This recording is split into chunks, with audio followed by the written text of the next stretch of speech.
La Sacs è stata fondata nel Sacs was founded in 1989. It immediately started to work on small to mid-sized boats, and then about 12 years ago it started producing maxi dinghies. And today it is the indisputable leader in the production of luxury half pneumatics.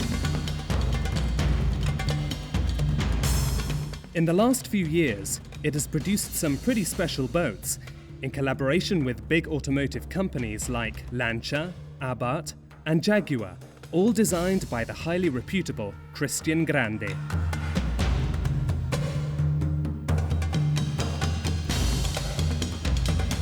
There is a model in the series that seems a little excessive, but that is exactly why it appeals, and I want to take a good look at it and see if it's worth all the fuss. It's the Strider 13. Sacs produce bigger boats, but this one is special because it feels like a proper dinghy, except for the fact that it is enormous. The other maxi dinghies dedicate much more space to the deckhouse in order to provide more accommodation below deck. Cabins, bathrooms, eating areas. Even here there is a cabin and a bathroom, which are pretty comfortable. But look below deck, 13 meters worth, just one-on-one between you and the sea. Or of course, if you want, with your friends too. You could use this boat for a party.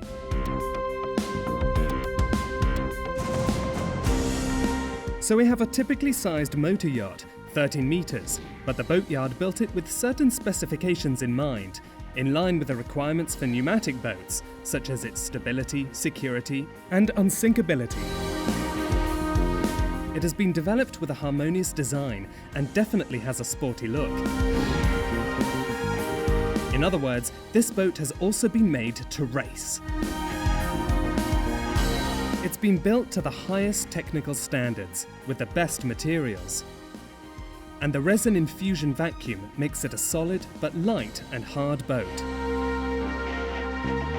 The centre of gravity is lower than other boats similar to it, so it is very comfortable, whether sailing or sunbathing. And when the sun gets too hot, there's the sunshade, which covers the whole of the living area and the best part of the stern, and you can get it out in a jiffy with no trouble at all. Life on board revolves around the cockpit. There is enough seating area for at least 8 people around a pull-out teak table. The kitchen comprises a small fridge and sink. A hob can be added if you wish. The whole bow area is finished in teak, on which you can lay out in the sun mattresses.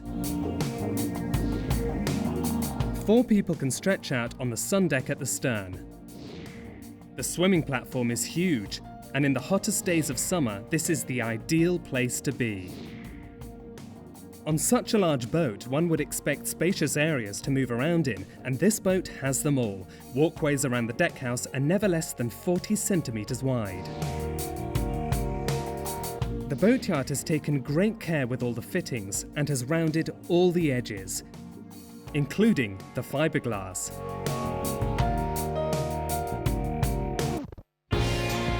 To make the lines of the deck stand out, the cover can be painted in various colours that the owner can change as they wish.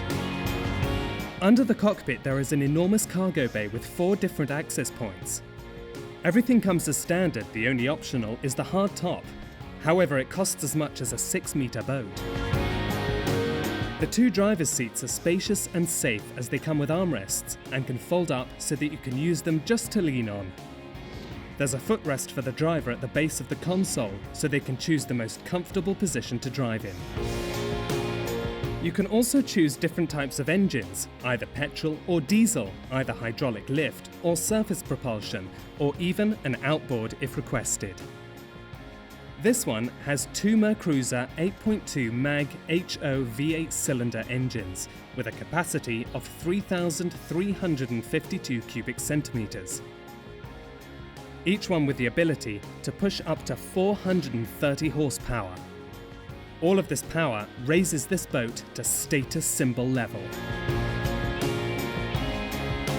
The bulkheads, with the exception of the ones at the stern, are insulated with special absorber padding to cut some of the noise of all that horsepower. The The wheel and all the instruments are perfectly placed on the dashboard, so they are all easily controlled. In the middle, there is room for a 12-inch screen installed with carbon fiber-like panels.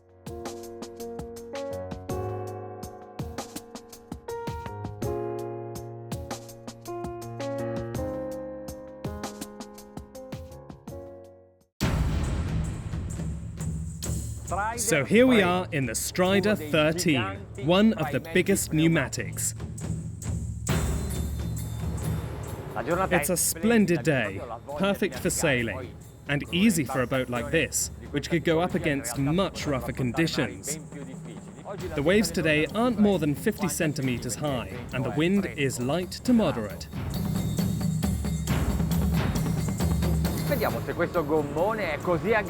Let's see if this boat is as aggressive as it looks. It reacts well when I set off, but calmly. It's not shaking around. Okay, so we are now planing at 30 knots. I'm keeping the rim low as I can.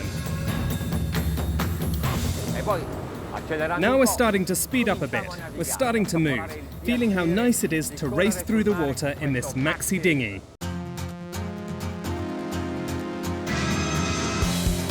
I feel as if I'm not even moving.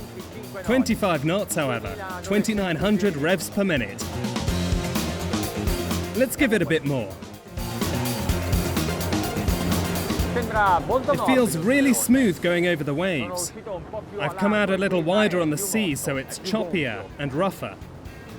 We're now at 3,400 revs and a speed of 30 knots.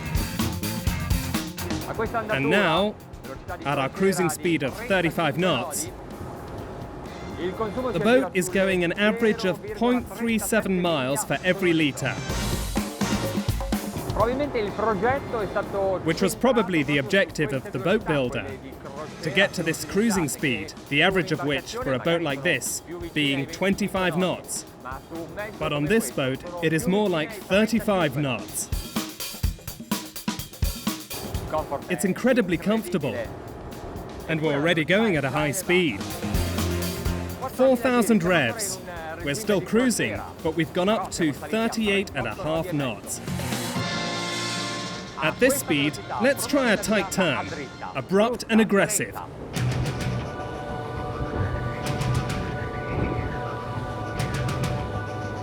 Very tight indeed. And the wheel held really well.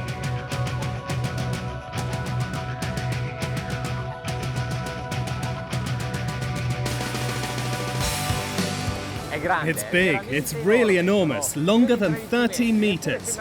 But it still seems like you are handling a toy. There's just no comparison with other boats like this. The water lines and rubber tubes don't seem to show any problems. The water goes away, a long way, even at the stern, and the sun deck is all dry. Right, I think it's time to try out the maximum speed. More gas, and down with the trim. 5, 6, 7, I'm going up to maximum speed now. And up it goes. The whole hull is up out of the water. Only the middle bit of the boat is touching. 39, 40, 44. 44. Okay, the maximum speed is 44 knots. Of course, if we took the hardtop off, we would be lighter and more aerodynamic, and probably gain at least another 2 knots. But this is really fantastic. We're going through half-meter waves at 44 knots, and we could do this for hours.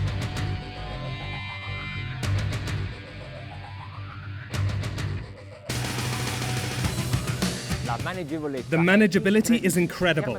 Owners can drive them by themselves. There's no need for a skipper.